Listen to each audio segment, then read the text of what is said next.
మార్పు చెందక మార్పు చెందడానికి అవకాశము లేక ఉండేటటువంటి వస్తువు ఏదుందో దాని పేరే ఆత్మ. ఆ ఆత్మకి పర్యాయ పదమే సాయి. ఎందుకో తెలుసా అండి? మీరు సాయి అన్న ధ్వని ఒక చోట వినపడుతుంది. అక్షరాలుగా రాసేటప్పుడు షాషాసాల్లో సా అన్నది ప్రయోగించకుండా షాయి అన్న శబ్దాన్ని ఎక్కడ వాడారు మీరు జ్ఞాపకం తెచ్చుకోండి.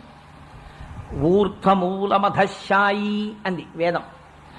పైకి కిందకి పక్కలకి వ్యాపించినటువంటి కాంతి స్వరూపము ఏదైతే ఉందో దానికి షాయి అని పేరు శబ్దరూపంగా.